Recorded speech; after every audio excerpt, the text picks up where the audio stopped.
নবী মুহাম্মাদের কোলে উঠতে তোদের সময় লাগবে না। মুসলমান, বিশ্ব নবীর জন্য কেউ যদি জীবন দেয় লাভ না লস? যারা বলুন লাভ না লস? প্রয়োজন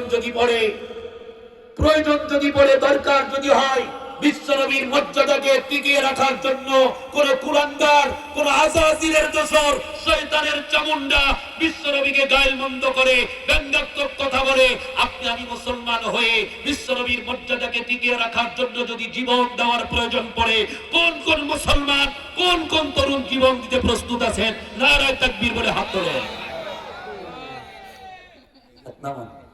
বলে হুজুর তাই জীবন দিব নাকি? মহব্বত করি তাই কি জীবন দিব? হ্যাঁ, প্রয়োজনে জীবন দিতে হবে। বিশ্ব নবীর জন্য জীবন দিলে লাভ না লস? জীবন দেওয়া লাগবে না? মরা লাগবে কিনা? নাকি বলবেন হুজুর আমি মরবো টরবো না? মরা লাগবে কিনা? আর সেই মৃত্যু যদি রাসূলের আশিক হয়ে মরতে পারি, কিয়ামতের ময়দানে বিশ্ব নবী শাফায়াত করবে। ঠিক কিনা জোরে বলেন। প্রিয় ভাই সব, তাহলে ওই আব্দুল্লাহ এবং আব্দুর রহিমের মতো আশিক হতে হবে। বিশ্ব নবীকে নিজের জীবনের চেয়ে বেশি মহব্বত করতে হবে। ঠিক কিনা জোরে বলেন। এবার আসেন, মা বোনদের জন্য 5 মিনিট ওয়াজ করে তারপরে দোয়া করব। কয় মিনিট করবো না শেষ করে দিব? 5 মিনিট। কয় মিনিট?